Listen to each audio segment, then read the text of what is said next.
Chapter 6, Sweet's Journey. With the exception of Beta, thought Sweet, her new pack had made her life a lot happier. She felt more content now than she had since the big growl had struck. Already, nearly a moondog's journey after joining the pack, she'd been elevated by Alpha to be a hunter. There was nothing more satisfying than prowling the forest for prey, doing her part to provide for the pack. Sunlight dappled the forest floor, there was warmth in the air, and Fiery was an able and friendly hunting party. "Now, I smell that deer you saw," said the big dog. "We're closing on it, but I'm still not sure we can catch it." "I think we can," Sweet told him confidently. "I'm faster than it is, and I know the forest better." When she'd first caught sight of the creature, she could tell, even from a distance, that it was not at its strongest. Many animals were underfed and scrawny in the aftermath of the big growl, but the deer would still provide a good meal for the pack, if they could run it down. "Deer are so easily spooked," Fiery pointed out. "And this one will be even warier. It doesn't belong in the forest, and it'll be on edge. No dog in this pack has managed to catch one before." "We need to drive it into the denser trees," advised Sweet. "Then it'll have far less space to dodge." "Stop talking about it." The derisive snarl came from behind them. "Just take the deer down or find something else." Fiery paused to look over his shoulder. "Beta, I didn't know you were joining us." "I'm not," growled the red dog. "I want to see how Sweetie manages a hunt." Sweet ground her jaws together, hanging onto her temper. She knew Beta was waiting for her to fail at something, longing for it, in fact, and she'd gloat for days if Sweet failed to catch the deer now. The sneakiness of the red dog riled her so much. She could feel her muscles quiver beneath her skin, and that wouldn't help her to keep cool and calm for the hunt. Drawing herself up, Sweet ignored Beta and turned to Fiery. "Are you ready?" Fiery inclined his massive head. "If you think we can do it." "I know we can." Sweet could sense Beta almost twitching with irritation. The red dog had been furious, Sweet knew, when Alpha had promoted her to hunter.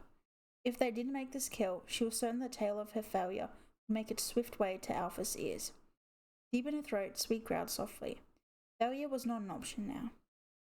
"Fiery, if you circle the edge of the forest there, you'll force the deer towards me. Don't rush it, alright? Just walk in step with it. Don't let it escape past you. I'll do the rest." The big dog nodded. Without another word to Sweet or to Beta, he padded off in a wide flanking movement. Crouching lower, watching silently, Sweet saw the deer's head come up in alarm. Taking no more notice of Beta, Sweet began to lope carefully forward. The deer was upwind of her, and was focused on the huge shadow of Fiery, slipping through the tree trunks to its left. It sprang forward, then hesitated, doubled back, and began to trot deeper into the trees. Again it stopped, scanning the forest, but its only concern was the threat of Fiery. Sweet moved smoothly and silently, a lean shadow, her long legs delicately finding the best path through the leafy undergrowth. Ahead of her, the deer jerked to the side, uncertain now. Its eyes were huge. Finally panicking, the deer leapt into a run, bolting across Sweet's path, but she was close enough now. As she sprinted to intercept it, it skidded to a halt, panicked into indecision. Sweet had only an instant, and she took it, springing and seizing the creature's throat, then hanging grimly on as Fiery plunged through the bushes to join her. When the deer flopped limp beneath them, its kicking legs finally going still, Fiery drew back, panting. "We did it!" "I told you we could," said Sweet quietly. No need for noisy bragging, she thought with satisfaction. "I've proved myself to Fiery and in front of Beta." Between them, she and Fiery hauled the deer's carcass back through the trees to the camp. It wasn't an easy job, thought Sweet, with her skinny legs and narrow jaws. She had Fiery's powerful help, even if she didn't have Beta's. She disappeared fast, thought Sweet bitterly, when I made the kill and there was prey to drag. Beta continued to linger on the edges of the camp, glowering resentfully, while the rest of the pack members gathered excitedly around the deer, barking and whining their pleasure. The dogs parted, though, when Alpha padded forward, sniffing appreciatively at the scent of dead prey. "A fine catch," the half-wolf nodded, growling with approval. "The best this pack's ever had, in fact." He shot his contemptuous yellow gaze at Beta, still lurking on the fringes of the group. The red dog turned and slunk into the shadows. Sweet expected Alpha to say something to her directly, but all he did was turn on his paw and saunter back toward his den. She furrowed her brow curiously. What is Alpha playing at? She had no time to worry about it, though. Fiery was busy retelling the story of the deer over and over again, to any dog who would listen. "I tell you, I'd never have thought of it," he was saying to Snap. "Sweet was unbelievably fast, and smart." I can't believe you caught an actual deer. A young dog called Dart butted in breathlessly. Catch the deer? It never had a chance, guffawed Fiery. Nor was Sweet on its tail. We'll have deer every day, yelped another youngster, Twitch. We'll never be hungry again. You'll get even fatter, teased his sister, Spring. Alpha stuck his head out of his den at that, glaring at the younger dogs. It's a fine catch, and I said so, he growled, quieting every dog with his stare. But don't get too comfortable. There won't always be stray deer in the forest, and even Sweet might maybe not be able to catch them all the time. He gave Sweet a cool glance she couldn't quite read. What was that in the Alpha's yellow eyes, she wondered. A challenge? Was he trying to goad her into catching prey like that every day? Did he think she was that desperate to impress him? Sweet looked away, her fur prickling with irritation. How did she get to be so fast? Spring yelped at her side. Yes, tell us about swift dogs, added Dart. How come your legs are so long and thin? Dart, distracted from her annoyance with Alpha, Sweet laughed. Alright, I'll tell you where the swift dogs came from. Dart and Spring sat expectantly at their haunches while a few more of the pack members gathered round. Go on then, said Snap, cocking an ear. I want to hear this too. You've heard of the fastest hare? Asked Sweet, looking from dog to dog as more of the pack sat down.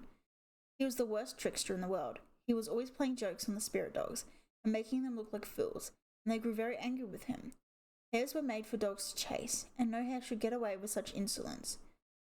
Well, one day, the Alpha of the Wind Dogs was running through the golden meadow of the sky, and beneath her she saw the fastest hare keeping pace with her. As she watched him in surprise, he looked up at her and winked his yellow eye and smirked. Then he sped up, till he was running so fast he outpaced even the Wind Dog.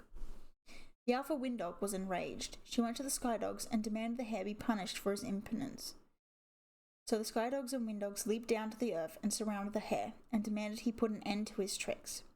But the hare just laughed at them and ran between their legs, teasing them. I'm the fastest hare, he laughed, and there's nothing you can do. My legs are the longest legs of all the animals, and I'm thin and narrow and I cut through the air. No one can catch me. And the Alpha Wind Dog said, Sky Dogs, you've seen for yourselves how the hare taunts me. Give me legs that are longer than the hare's. Give me and all my children the longest legs. Make us thin and narrow so that we cut through the air even faster than that trickster. The Sky Dogs knew that as long as the hare had the longest legs, he would never give them the proper respect. So they agreed to the Alpha Wind Dog's request. They made her legs longer than the hare's, and they made her body even thinner and narrower than his. And the next time the hare challenged the Wind Dog, she ran him down. She pounced, held him in his jaws, and said, Now you must run from me and from all my children, because we will never stop till we catch you. And the fastest hare realized he was beaten, begged the Alpha Wind Dog's mercy, and was humbled. From that day on, all of his children had to run from the family of the Wind Dogs. Sweet sat back happily, her tongue lolling, and basked in the admiring stares of the other pack members. Wow, said Spring, I haven't heard that story before. You haven't heard it, sneered a familiar voice, because Sweetie made it up. There's no such spirit dogs as the Wind Dogs. I've never heard such nonsense. Sweet stared coolly at Beta as the red dog slunk into the circle. For once her belly didn't twist with anger. You can't provoke me now, Beta, she thought, any more than the fastest hare can taunt the Alpha Wind Dog. I'm part of this pack, and these dogs know it. Contented, she glanced around at the others, waiting for one of them to speak up, to confirm the truth of her story. But all her packmates did was exchange nervous glances or stare at the forest floor. Its eyes widened as the silence stretched. She shot a look at Fiery, but even he was avoiding her eyes. He licked a paw and made a rumbling sound in his throat and scratched his ear. Sweet felt as if there was a stone in her belly. It's this pack, she realized. This pack and its rigid rules. They'll complain about how mean Beta is, but only in private. They'll never contradict her or tell her she's wrong. With a heavy heart, Sweet lay down and stretched out her forepaws, pretending nonchalance. But her mind was in turmoil. Did I make the wrong decision joining this pack? Was all the effort worth it? But what was the alternative? To be all alone in a changed, broken, empty world.